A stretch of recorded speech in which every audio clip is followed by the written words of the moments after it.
Well,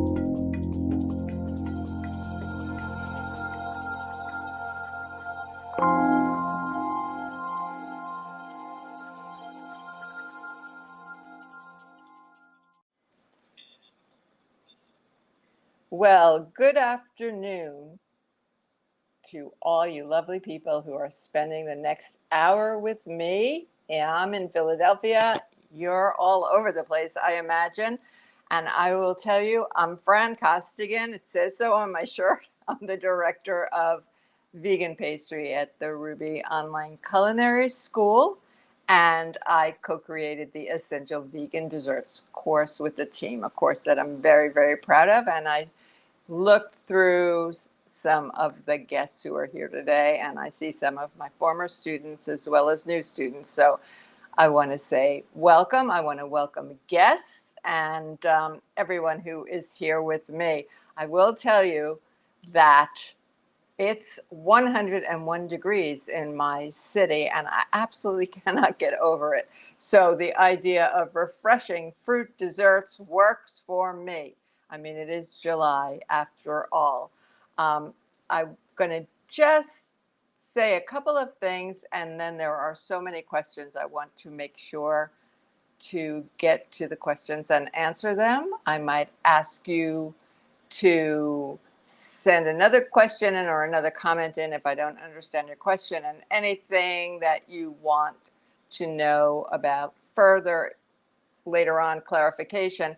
Everyone here can write to me at fran@rouxbe.com. My students, I want to appreciate you. The work that you're doing is really stunning. I'm very happy with the work that I'm seeing. I love doing the grading. If you have any problems of a technical nature, write to support@rouxbe.com. This goes for anyone in any Rouxbe course, and someone from the team will get back to you quickly. We have a way on the dashboard for you to look at other student work, and I recommend that. It's a nice thing to do, but you don't know if that student was successful in their grade. So use that just as a thinking thing. Follow the criteria for each assignment. Now, you'll see on the right side of your screen, there is a dashboard where you can ask questions. Fruit, summer fruit. I mean, I love fruit, so I eat fruit all year round. I think I think of it as nature's candy. There's fiber in fruit, there are vitamins and minerals, and I just like it all. So I'm going to ask Patrick to show some of the photos that I sent, and I'm going to talk about some of them in just a little while, once I know that the photos are finished. And I may have lost Patrick in my ear. Okay. I heard this little ding noise in my AirPods. It's been a week of tech. Anybody here use tech? Sometimes it's our friend, like today, and other times it gives me a headache. All right. So what you're seeing a pie crust, a beautiful pie crust. That is from a recipe in the course, and a number of desserts. When the photos are finished, I'm going to start getting right to the questions, okay. Now, I'm going to start in the order that they're here.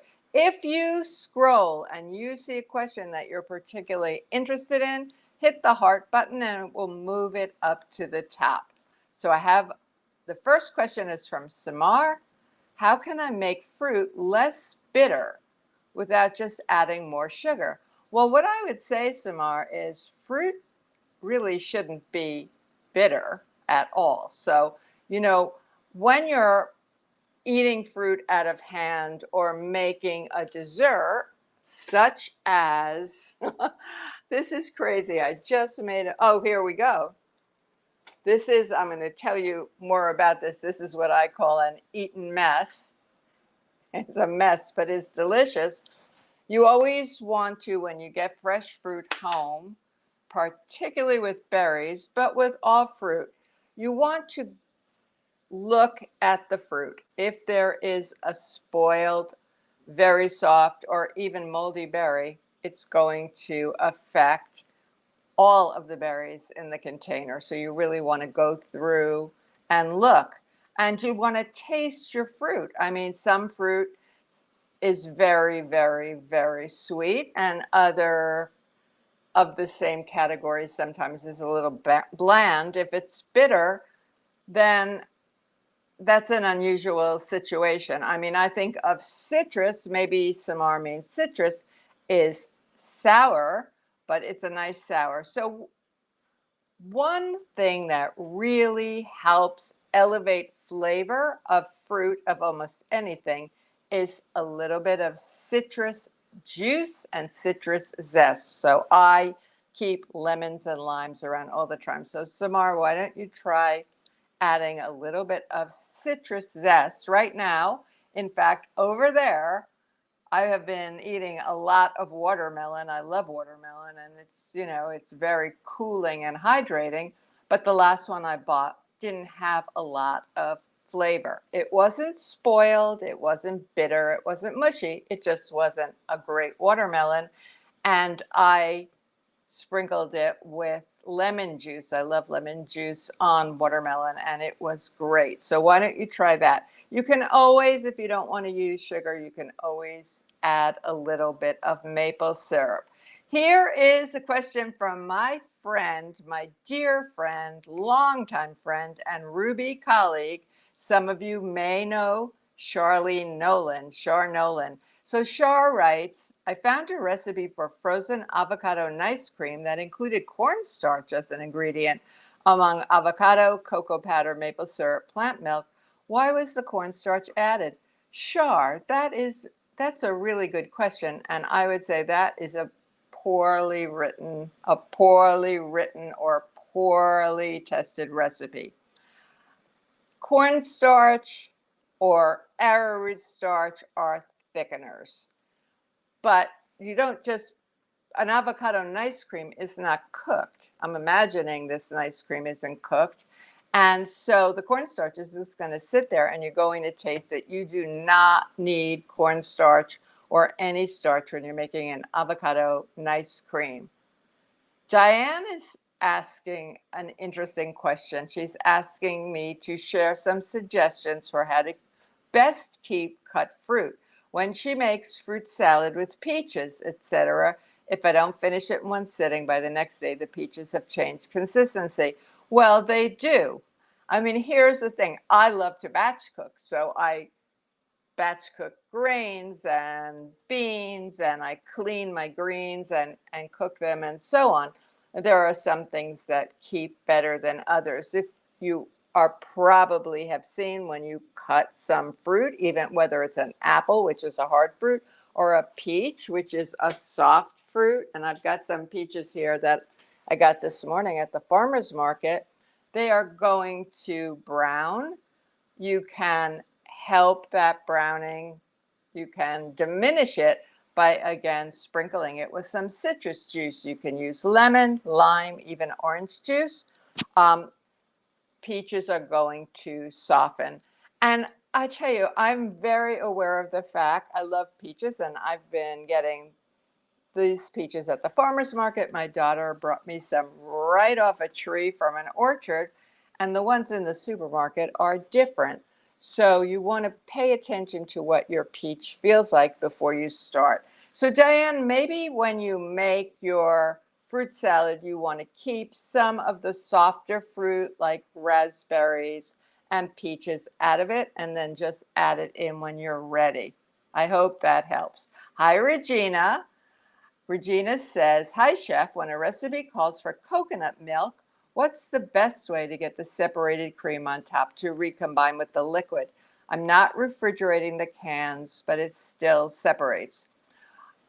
If anybody here who has used coconut milk, canned coconut milk, has probably seen that the top part, usually it's about 2/3. It really depends on the brand, and it just depends on the particular can.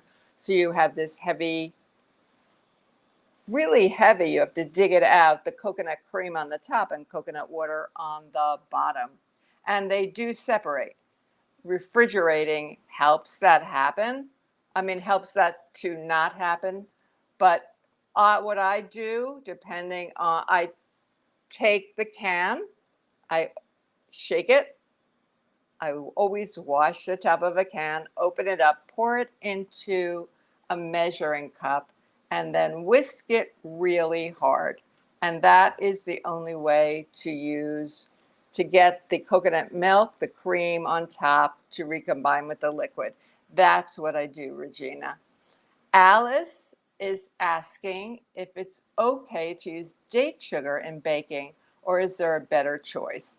Now, I think some of you who use date sugar might have a different opinion, but my opinion is that date sugar, and I love dates and I do have date sugar, doesn't dissolve in the same way that cane or even coconut sugar does. And it burns. If you sprinkle it on the top of something, it tends to burn. So that isn't my choice. That said, over my shoulder over here, I have some very fine date sugar. Everything is labeled because you see, it kind of all looks the same, doesn't it? So it's not my choice for baking, Alice. I would prefer to use coconut sugar, and coconut sugar has a kind of a very gritty consistency. I grind it and keep it in an airtight container. I hope that helps you. Patricia is asking, can I make flaky pie crust that's vegan? Well, Patricia, if you were here just a few minutes ago, you saw a photo of a flaky pie crust. It's a recipe in Essential Vegan Desserts. And so the answer is absolutely you can.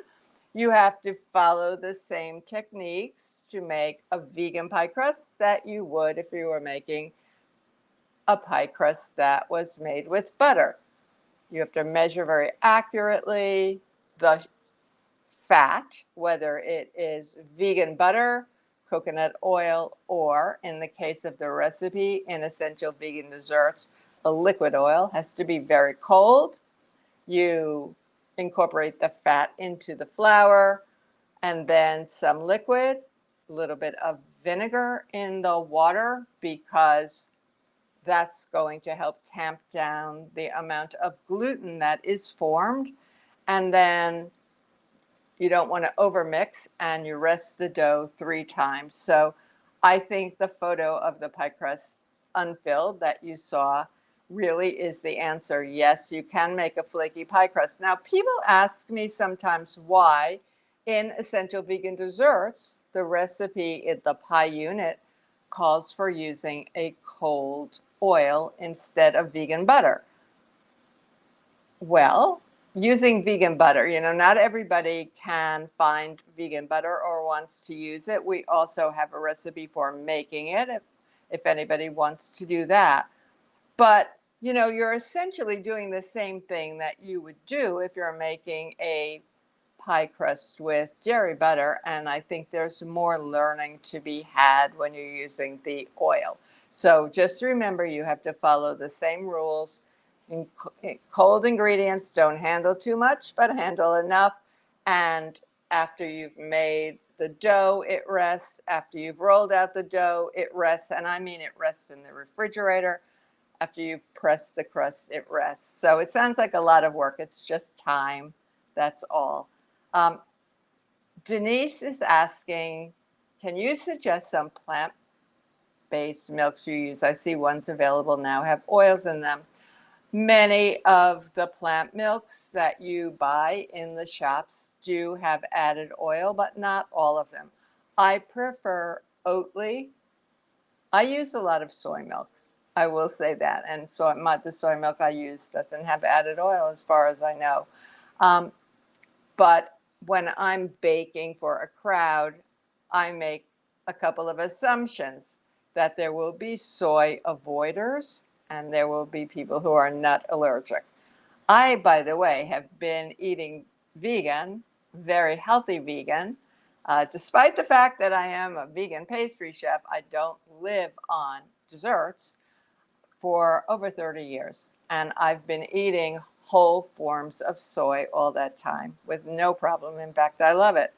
I like Oatly, and Oatly does have several options. One is a barista, which has the most fat, and then the regular has a little less fat, and they have a low fat one or a non-fat. And when you pour it, I've tried it, it really looks like skim milk. I know that the Rip Esselstyn, and I always like to say, and those of you who have been listening to me for a while probably know I'm going to say, and I made Rip Esselstyn's wedding cakes.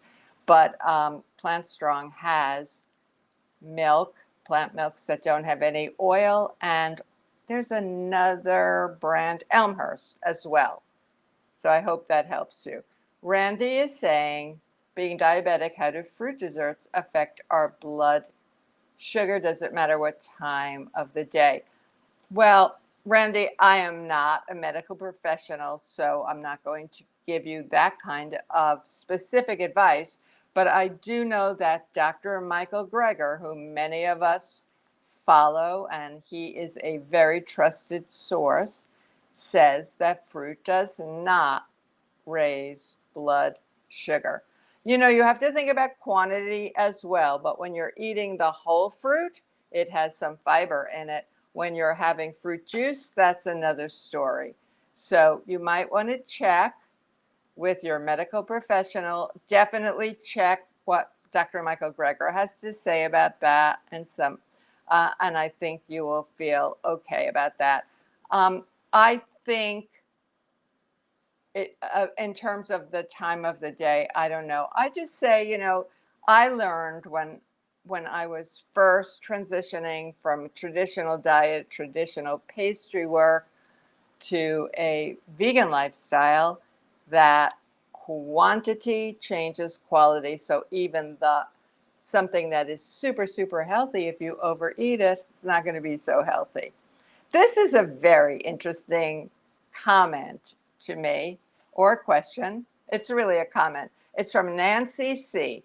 Nancy is sharing that she had a horrific gastrointestinal evening after trying aquafaba in coffee as a creamer. It tasted so good, she drank several cups, and it was a nightmare.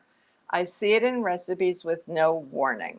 Well, if there is anybody here who doesn't know what aquafaba is, it is the liquid that chickpeas have cooked in, and it can be whipped into a meringue. For example, it can, you know, a big meringue. There was a photo of it.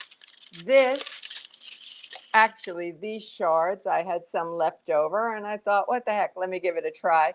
And I spread this onto, this is probably 2 weeks old, but I have this in a very airtight container with food grade silica packets in here to keep them dry so they don't get sticky. Anyway, you can also, there is a formula for this much aquafaba equals an egg. It's not exactly straightforward, but like that. So I use aquafaba all the time. I love it. I eat a lot of chickpeas. I reduce the aquafaba. I don't cook it with garlic or any spices when I'm going to use the aquafaba, which lives in my freezer until I need it. I have never thought of using it as a creamer for your coffee, Nancy. So I'm wondering, I can't imagine that you just poured the aquafaba into the coffee. Did you whip it first? Are you talking about aquafaba meringue? Here's the thing. You said it tasted so good you drank several cups. It sounds to me like you had too much coffee, just too much coffee. So it really, you don't need a warning on aquafaba. A recipe or, you know, anything that you purchase should say what it's made with. So I would say to you, perhaps you want to cut back on the amount of coffee that you drink. And also, I would love you to put into the chat how you prepare the aquafaba as a coffee creamer. This is the first time I've heard about that. Thank you for that. Rosie is asking an important question. When exchanging granulated sugar with maple syrup, which is a liquid, is the ratio still 1-to-1? Well, of course not. You can't swap out, let's say, a quarter of a cup of a vegan granulated cane sugar or a vegan granulated coconut sugar with a liquid. Absolutely not. And the other thing is these liquid sweeteners, maple syrup and sorghum syrup, which I like, and date syrup, which is also called Ceylon, and rice syrup, for example, and agave, which I use the least, they all are humectants, and that means they hold on to moisture, which can be a very good thing in baking, but you have to do a lot of recipe development there, and that's one of the things that one of the things I like the most about essential vegan desserts. Well, I really like everything about essential vegan desserts, actually, is that we really talk about this in detail and about recipe testing. So you're going to see things online that are going to tell you formulas. You really need to cut your recipe in half, maybe by a quarter, and test before you do. I do use maple syrup, a fair amount of maple syrup, and excuse me, I use grade A dark. It used to be called grade B, but Americans didn't like that, so it's now grade A dark. Now, Nancy has another question. She's asking about arrowroot. So let me get some arrowroot here. I have it. Well, I don't have the box.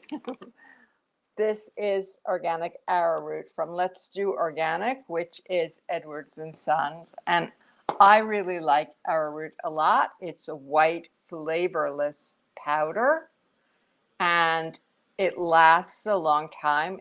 It's used like other starches, cornstarch, tapioca starch, arrowroot. They're all used a little differently to thicken a mixture or a food. Arrowroot has no flavor. I remember giving my kids arrowroot cookies, and I did think there was a little bit of flavor, but it's pleasant. It's comprised of starches extracted from various tropical tubers. And what's different between arrowroot and cornstarch, because it's the same, you use the same amount, and oftentimes you make a slurry before you use them, which means you dissolve them in a liquid before you cook them. Arrowroot thickens just before the boil is reached, whereas cornstarch has to be cooked for about 30 to 40 seconds. And so, I learned that it is soothing to the digestive system. It is gluten-free, and you want to keep it in a cool, dry place. I always unbox it and keep it like this in my baking drawer, but I really like it. One of my favorite or most requested recipes is for a very easy chocolate pudding. In fact, the name is Almost Instant Chocolate Pudding. And that is an instance where you need to use cornstarch, not arrowroot, because arrowroot the culinary word is stringy. I call it slimy. So that's my story on arrowroot. And it's a very handy. And that's why I back up a little bit here and say what Chef Char was asking about. She saw a recipe that called for arrowroot in avocado nice cream. And I'm going to, if there is anyone here who doesn't know what nice cream means, it's really a classification of frozen desserts that often have a frozen banana base or fruit base, oftentimes a banana base, and they aren't sweetened for the most part, but you can do lots with them. If, as I said to Chef Shar, if you're just putting powdered arrowroot into the ice cream, I just can't imagine. It's not going to do anything unless it gets cooked. So I hope that helps you, Nancy. Rose is asking how I feel about cooking with almond flour. She finds conflicting substitution recommendations online. Well, before I tell you how I feel about cooking with almond flour, I'm going to tell you about how I feel about finding information online. Online is great, but make sure that you are going to a trusted source. You will find so many different answers to a question from people who really don't necessarily know, have the science behind them. So, go to a trusted site. Now, I use almond flour. I love almond flour. I use whole almond flour and I use blanched almond flour, which means the skin has been removed. And um, in fact, for some reason, I just found this today and it says almond flour versus almond meal. There's no official labeling, but almond flour is fine. Almond meal is a little coarser. Sometimes I make my own almond meal in my food processor. And I do use it. When you're using a nut flour like almond flour, you're adding richness to a cake or a baked good because there is fat, healthy fat in that almond flour, but you can't use it 100%. You can make use it as the bulk, the main ingredient in a pressed crust. So I really like it. I keep mine in the refrigerator or freezer. I keep all of my nuts, seeds, flours in the refrigerator to guard against rancidity. Oh, Rosie has a question about induction stovetops and electric versus gas ovens. So this is a question I love because I'm standing in the kitchen that I renovated just about a year ago, and I'm really happy with it. There is nothing, you know, it's very unusual for me to say, well, I love this, but I wish I had. No, everything here works really well. Induction cooktops are great. And since I was getting a new stove, this apartment that I'm in, there is no gas possibility in this apartment. So when I moved in, I had a it's called a radiant top cooktop, which is electric, but it's not my mom's electric. I was horrified, but it was great. So I thought, well, I'll get an induction this time because induction heats instantly, and as soon as you turn it off, the top is cool. The reason that I didn't was I have some particular pans that are very old that I really love, and they are not induction ready. How you know if a pot or pan is induction ready is you take a magnet. The magnet has to stick on the bottom of the pan. So in the end, I decided to go with an updated radiant heat cooktop, and I have an all electric unit. I think that electric ovens are more accurate than gas ovens. That said, you use what you have. In fact, so I have this beautiful cafe oven that has all convection bake, convection roast, all kinds of things. I really like it. I can even turn it on with my phone when I'm out to get it preheating. What I really love is right behind me, this Breville little oven.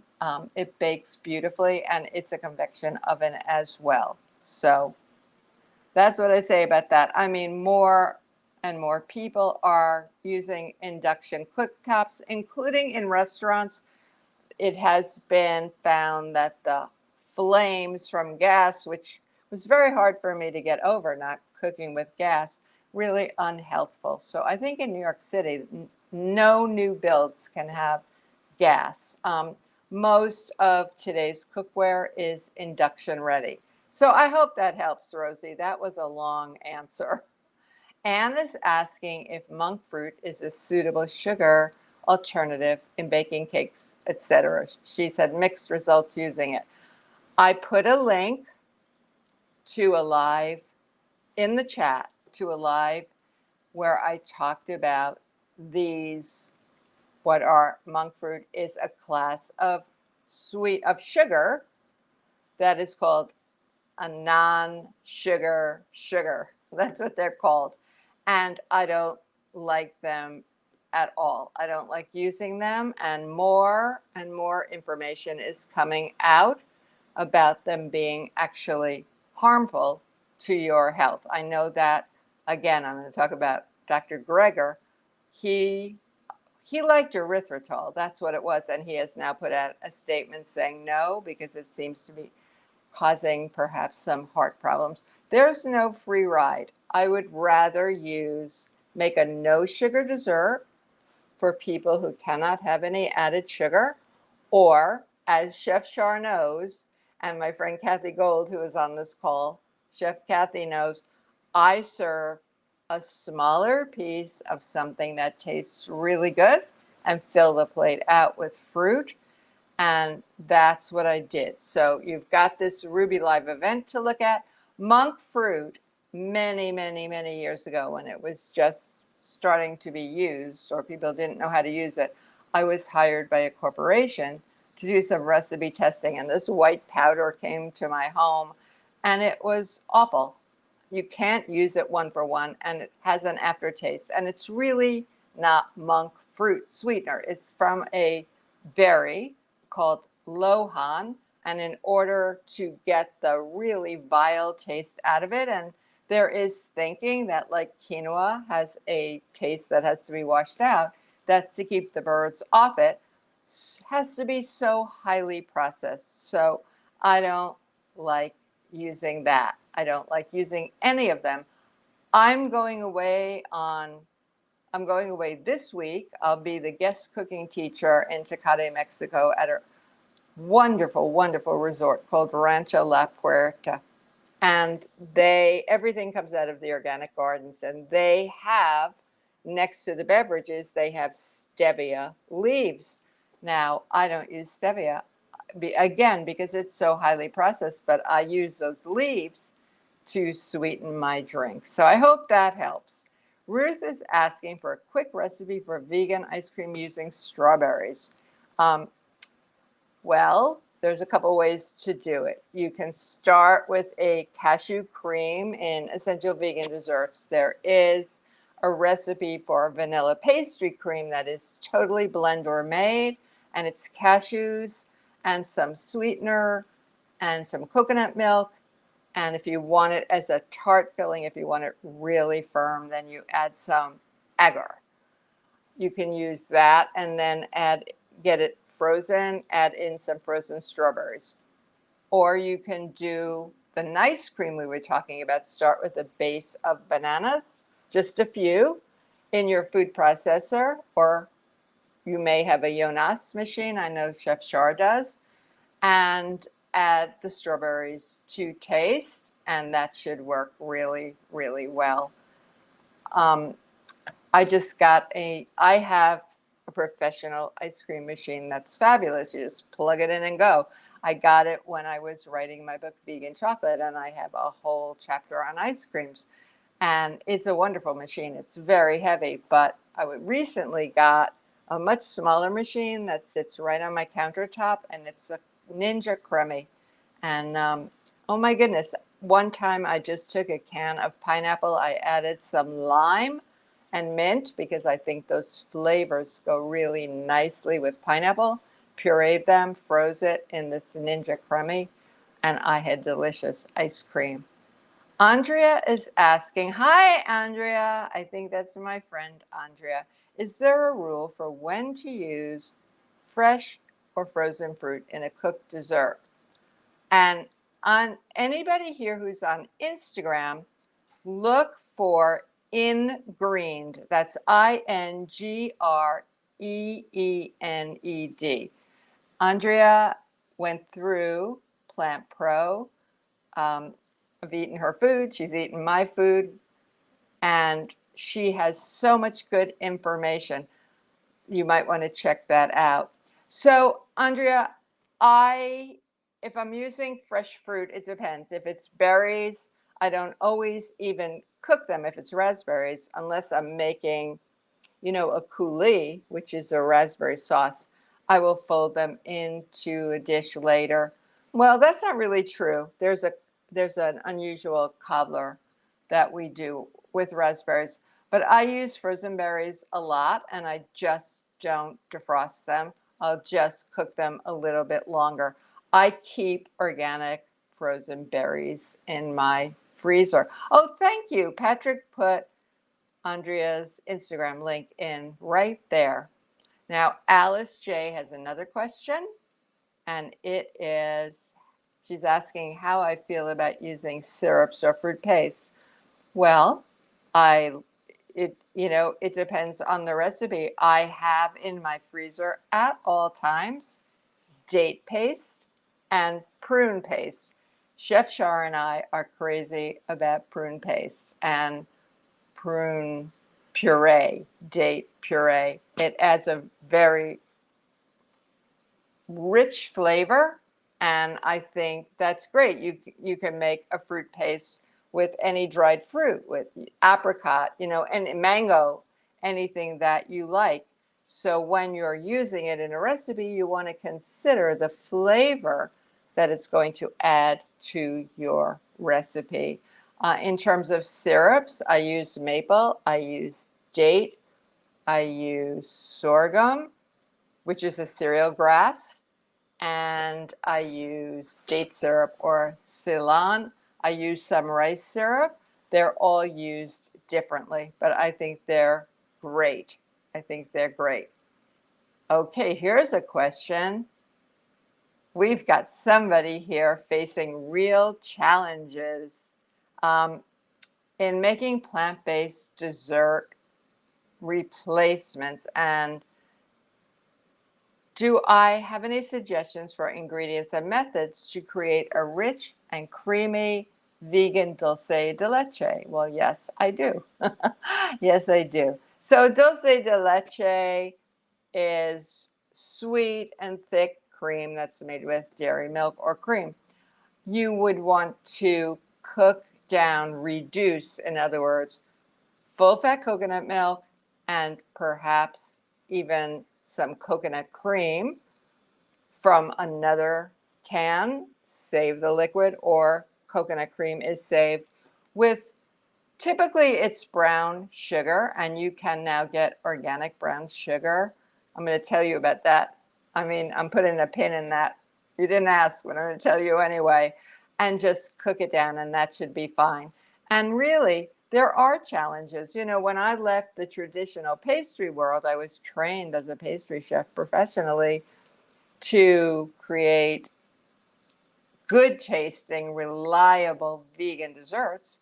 I had to do there weren't the availability wasn't there for the ingredients that we had today. I had rice milk and soy milk. That was it. That was it. So there is a lot that we have learned over time, and again, that is a reason for Essential Vegan Desserts, is to learn how to make these replacements.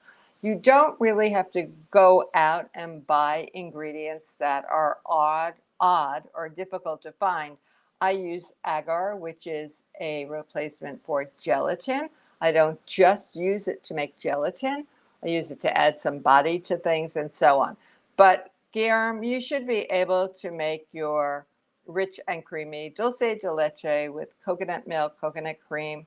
And if you don't want to use organic brown sugar, I would use coconut sugar, a pinch of salt. So what I wanted to say about brown sugar is most sugar cane, sugar cane is this really tall cane, and it's crushed, and then there's liquid, and the liquid is evaporated. And molasses is a byproduct of sugar manufacturing. And unless the sugar cane has been grown organically, you've got a chemical soup in that molasses. So you want to look for real brown sugar. Most brown sugar is cane sugar. The molasses that's inherent in the cane naturally has been taken out and put back in, sometimes just sprayed on. So got a question from Lucy B here. Lucy says, I've baked the Jam Dot holiday cookies from Fork plant-based recipes. I assume you mean Forks Over Knives, but the ones I make with blueberry jam don't look so well. Is there a way that the jam not to permeate into the cookie dough? Well, I am not familiar with that particular Forks Over Knives recipe, but I will say blueberries have a way of coloring batter. They do. There are some things that we can do to help that, but not everything. I know what jam dot cookies are, and I actually know what these cookies are. So I don't know, Lucy, did you make the blueberry jam? Was it very loose? One thing that you could do is make the cookies. A jam dot has a hole in the center, bake them, and then put the jam in later. That might make them look prettier. So give that a try. Natalia is asking if I can share a good recipe for gummy bears. Well, I just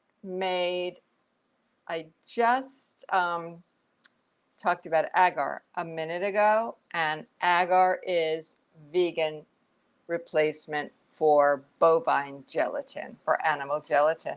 It's been used for millennia, absolutely. It's easy to use once you know how to do it, and once you know how to work with it.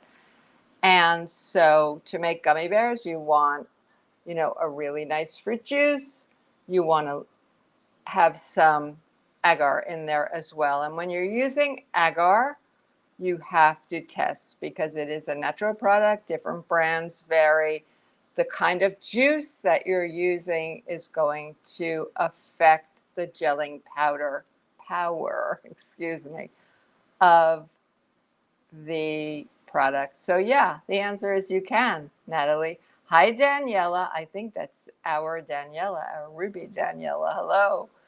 Daniela's asking, can I make a flaky pie crust with gluten-free flour? That's kind of tough, Daniela. I see people talking about their flaky pie crust, and my daughter-in-law is actually gluten-free now, and must be, and we've been working on that. My favorite gluten-free flour to use, there are many different ones and different flour mixes. Gluten-free flour, baking flour is best being a mix. There are a lot of starches in there too. I like Bob's Red Mill 1-to-1 all-purpose. I would add some almond flour if nut allergies aren't a problem. And I would make a very small one with very cold fat. But what I haven't been super successful in getting one that I feel is super flaky. So I make a gluten-free crust instead. I think that's easier. So good luck with that, and let me know. Diane has a question about cantaloupe. And this is interesting because today at the farmer's market, when I went to pick up the peaches, I spoke with one of the farmers about cantaloupe. So I really do have an answer for you, Diane, who is asking, any tips for buying and storing fruit? She bought an unripe cantaloupe, kept it on her table until the end had softened and it smelled ripe. Cutting it open exposed a blackened end, which I removed, yet it tainted the flavor of what remained. Yes. So, I don't like waste at all, but if I see a problem, in an apple or a melon or something, and you go to cut it off, oftentimes it has permeated the whole thing. This is what the farmer said to me. He said, cantaloupe is picked unripe and will ripen on your counter in your home. Watermelon is ripe when it's picked. He said you really want to keep watching it. When one end is just slightly, when the cantaloupe looks slightly lighter in color, it's time to put it in the refrigerator. And, I find cantaloupe is a muskmelon, and I find the scent of them, shall we say, can be sometimes pretty overpowering. So, Diane, you really have to you have to watch it. It sounds to me like you let your cantaloupe get a bit too soft, And here's another question about fruit. Well, this is a live event about fruit, isn't it? Ruth says, I usually buy my fresh produce once a week, and lately my berries don't last. Do you have any tips to store them? I actually was talking to Chef Shar about this and asked for her opinion. There's a lot online from culinary magazines and things talking about how to store your berries. So I want to show you something. Something like raspberries. They're soft. I mean, you can see on this paper toweling, the juices are already starting to go there, and I touch them and they're soft. They are not going to last a week. They might last for 2 days. What I do is I get my berries home again. I pick through them. I get rid of any that are perhaps a bit too soft. Certainly anything that looks like it's getting moldy, I get rid of that right away, and then I lay them out. Don't wash until you're ready to use them. So raspberries are not something that are going to last a week. Blueberries, it depends. My daughter brought me some blueberries from the farm. She doesn't have a farm, but she has a lot of produce from a farm in the area in Bucks County. They were fragile. But blueberries, here are my blueberries.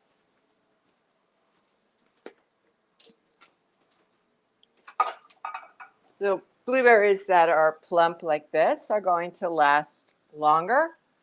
And strawberries, I know Chef Char keeps her strawberries in a jar, and she says they last a really long time that way. I tried it because Chef Char knows what she's talking about, and I have seen this idea online, and it was okay for a couple of days, but after that, they didn't get mushy, but I didn't like the way they tasted. So I think my answer to you is it's hard to buy all produce once a week. Apples, oranges, mandarins, maybe some strawberries, probably. But that's about it. There is a lifespan of these more fragile fruits. I will tell you that since I swapped out, this is a new refrigerator behind me, my my produce is lasting a lot better. So, there's that too. And another thing is I showed you in the Eaten Mess here, these food safe silica pads, and I tuck them into paper bags that have mushrooms, sometimes berries. You can try that. So I asked Shar for an answer, Chef Shar, and here it is. Regarding storing fruit, cut fruit, add to airtight containers, store in the back of the fridge where it's going to be really cold, and date the container. And that's really important. You should be dating everything. I threw up a recipe for watermelon granita that you can look at. Granita is shaved ice, and it's just very, very refreshing. I also wrote that strawberries have again claimed the #1 spot on the Dirty Dozen list from Environmental Working Group. Watermelon is on the Clean 15. So if anyone isn't familiar, There is, you can look it up online, Environmental Working Group. The Dirty Dozen and the Clean 15, they update the list every year. There's even an app for your phone if you want. And it's kind of, I mean, kale is on the Dirty Dozen list now too. So you do what you can. Just do what you can. In terms of strawberries, I've read recently, Harold McGee is a very highly respected food scientist, and he had a method of washing strawberries in really hot water and drying them and storing them, and that was supposed to help them last. And a couple of other scientists said, well, yeah, but not, you've got to eat these fruits. You've just got to eat these fruits. And if you can't eat them all, or they, despite your best efforts at storing them, that's the time to put them in your freezer. And then you have them for baking, smoothies, ice cream, putting on your oatmeal, all of that. Svetlana has a question. I tried to make mini tarts using the Forks Over Knives recipe for quiche. My mini pans are non-stick. I want to ask, is there any way to get them out without using the oil? Mine did not come out easily. Yes, there is, and it is called parchment paper. Parchment paper is pretty non-stick, and I have this, and I have some that's white, and just cut a piece to fit into the bottom of your mini quiche, and that should help. That should help. Try with one. It is hard sometimes, or frequently actually, to get items, baked goods, out of a pan if you're not using any oil. But you are not going to have the problem if you use parchment, I'm sure. Hi, Kathy. Kathy says, hi, Chef Fran. I like to use the convection setting on my microwave for baking so the kitchen is less hot. I reduce the temperature by 25 degrees, but the results are inconsistent. I don't know about a microwave that has a convection setting. How interesting. So your microwave bakes as well. Kathy, and this applies to everyone, and it applies to me with a relatively new oven. You have to spend time getting used to your oven and getting to know it.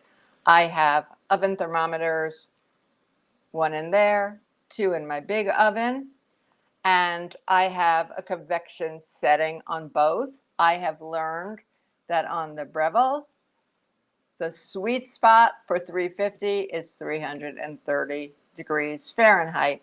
I'm not 100% clear yet on my big oven. I think it's 335, but there's just no way around it. I've even talked to GE about it, and it sounds like they don't know either. In a professional kitchen, we are taught to lower the temperature in a convection oven 25 or 50 degrees, depending on the particular oven, and those ovens are big and commercial. So Kathy, you're just going to have to see how it goes.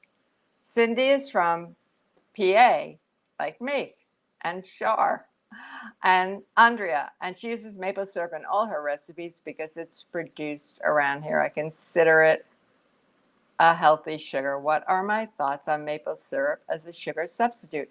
Well, I love maple syrup and I use it, and many of my baked goods are made with maple syrup, but it has vitamins, it has minerals, and so it is not a stripped sugar, and that makes it healthier, but it's still a sweetener. And so the idea is to think of desserts as a treat. But yeah, maple syrup in Pennsylvania is great. Randy has another question. You said to make a flaky pie crust, you use a vegan pie crust or oil. Huh? Vegan pie. No, you can use my vegan pie. The vegan pie crust in Essential Vegan Desserts is made with a cold oil. You can also make a flaky vegan pie crust with a vegan butter, and some people do it with coconut oil. All the fat has to be cold, and the technique has to be correct. So there's that. Cindy wants to know what's my favorite dessert to make and why. I don't have a favorite. I just don't have a favorite. I like a lot of them. Well, probably my chocolate cake to live for, which was my breakthrough cake. I'm just going to turn around for a minute and get something out of the fridge to show you.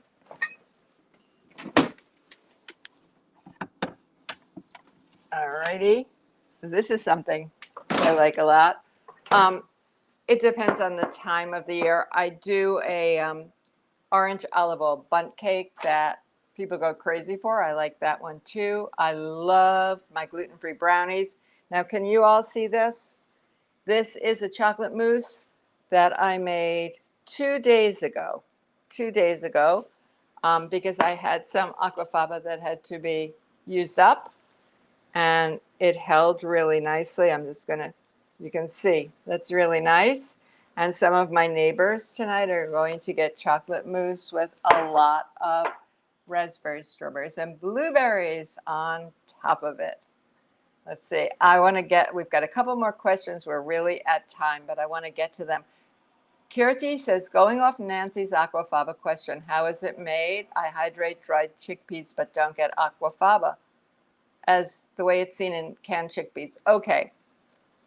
I cook my chickpeas from dry in my Instant Pot with a piece of kombu seaweed. I cook all my beans with a piece of kombu seaweed. And I don't salt the water. After the chickpeas are ready, soft enough to your liking, I take them out and I reduce. You have to reduce the aquafaba in order for it to become meringue that you can make chocolate mousse with, or s'mores, or baked Alaska, which is a very popular thing, or think of these as meringue cookies that are flat. With homemade chickpeas, homemade aquafaba, I reduce it at least by half. At least by half. Canned chickpeas, I reduce the can of chickpea, the liquid, by about 25%. So that's what you have to do, Kirti. You have to reduce your aquafaba. Suzanne says, in making a cobbler, I use rye, oat, and a little almond flour. It came out very heavy. The recipe called for white flour, which I find boring. Are these heavy flours? They're not necessarily heavy. I would use more oat, more almond, less rye. It's really the recipe, and they're not necessarily used one for one with white flour. I think by white flour you mean all-purpose flour. Yeah. Sometimes you make something, it doesn't come out right. It's the recipe. Diane, I said, this little oven here is Breville, and you know what? Send an email to me, nope, that's my other email, fran@rouxbe.com, and I'll send you the model number.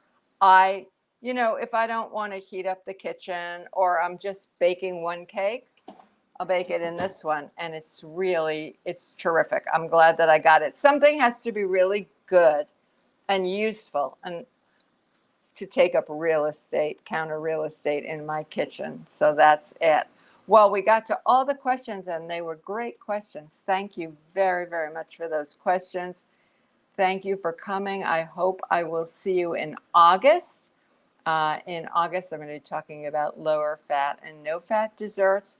And then in December, I'm not ready to announce it yet, but there's a big surprise in September. I have a very exciting guest.